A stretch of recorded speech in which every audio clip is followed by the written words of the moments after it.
Hi, I'm Morry Taylor, Chairman and CEO of Titan International. If you're over 36 years old, you might remember me. I ran for the Republican nomination in 1996. I was the guy who the media referred to as the tire business fellow who used his money, the millionaire who spent and funded his own campaign. Michael Lewis wrote a book about it called Trail Fever. He renamed that book Losers. If you'd like to get the book, you can get it on Amazon. We got another presidential election coming up, and our country's in a mess. And from a business side, I'd like to tell you a little bit about my background here and the background of Titan. Titan is a collection of companies that were either bankrupt, losing millions of dollars, or closed. And right here in our headquarters in Quincy, Illinois, we started with 0 sales and 0 employees. So I know a little bit about creating jobs and building businesses and the tough things you have to do. So how do we balance our budget, or how do we create the jobs that we have to? It's important to understand it is the executive branch of our government that spends all the money. Congress, they can approve, but they don't manage it. And who's the head of the executive branch? Our president. President Obama. What a nice guy. He can smile, he can talk, he's got a great family, he's got a good education. But let me tell you, he doesn't have a clue how to run the federal government. And he does not have a clue how to appoint people that you have to. He has appointed the most leftist, incompetent managers ever in the history of our country. Now, you can listen to all the talk and everything else, but we got a problem. Now, here's how you have to do it. Here's what you have to do. You have to turn around and look at the federal government. He has 3 million civilian bureaucrats. They work for the executive branch. You've got 1.4 million active military men and women, soldiers out there. We got 1.1 million in the National Guard. That's 5.5 million people getting paychecks. You look at their salary, their benefits, their office expense, etc.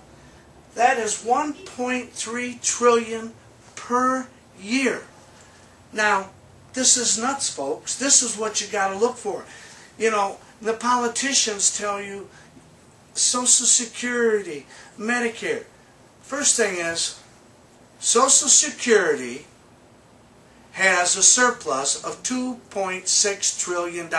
Remember the famous lockbox? Well, yeah, there's no cash there. There's IOUs. Congress. So when you hear the Democrats for the poor working man and everything else, that is fake. The whole thing is fake. That money's gone. They spent it because they put Social Security and Medicare. You know, when we pay, it comes out of your check. They took and put it into the general budget. So they've used up the surplus. Why did they do that? Never used to be. Lyndon Johnson did it for his Great Society program. Yes, I know they're Democrats, okay? But they have stolen that money because there's no other way you can think about it, all right? Now, you turn around and you look and you say, oh my gosh, here's what we're going to do. We're going to cut, and we're going to cut a lot.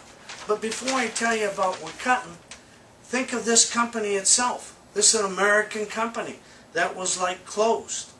We had 0 sales, 0 employees. Today, we make steel wheels. Yes, we're a big-time manufacturer. Steel wheels and tires for the farm, construction, and earth moving. We're considered the best, or one of the best, and we compete all over the world. And what do we do it with? An American workforce. American men and women in this country are the best workers in the world, and we can compete with anybody. But if you go look at Washington, what do you have? Lawyers. Our president's a lawyer, a lot of the congressmen.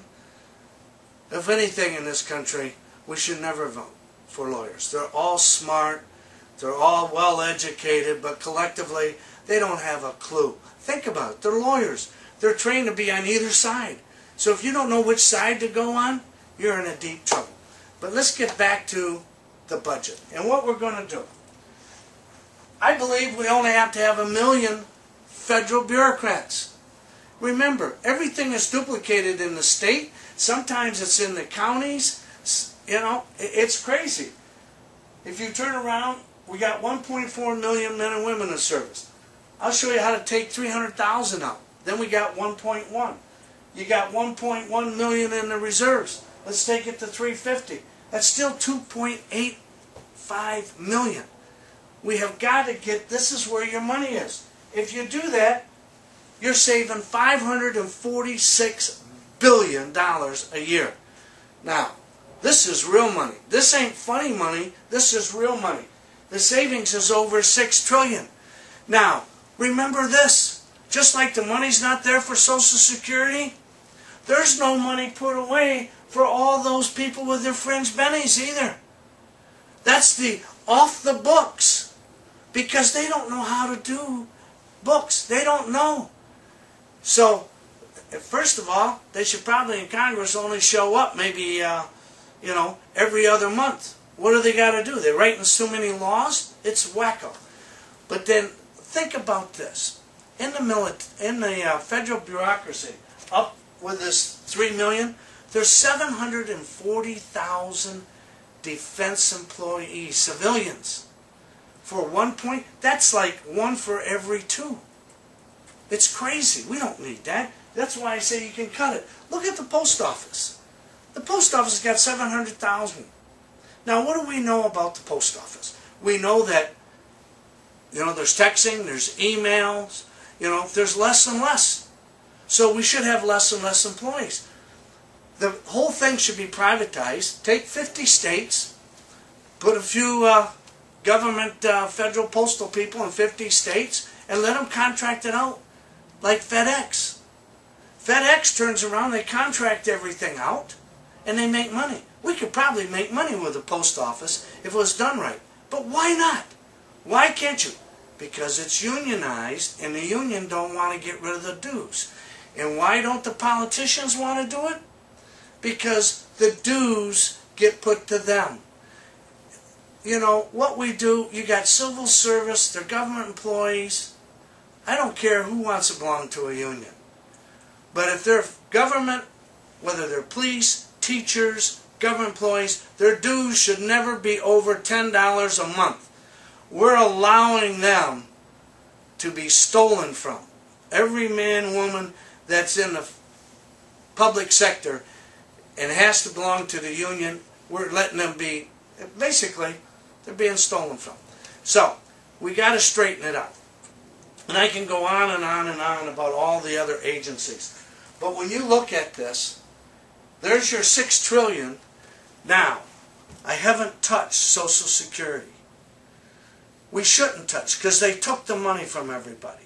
The same thing on Medicare. Oh, Medicare's got so much waste and everything. But think about Medicare. Think about this. You can't go build a hospital in town. You got the local. You got the state. You've got so much government and so much regulation, it's a joke. And now with Obamacare, you're putting that on top of it. I mean, pretty soon the patient's going to die. So, I'm running out of time, but I'm going to do one of these on education, big business, big government, big business, big unions. By the way, unions are a business. I'll go through them all. So, hope you pass this on, but there's how you really cut it.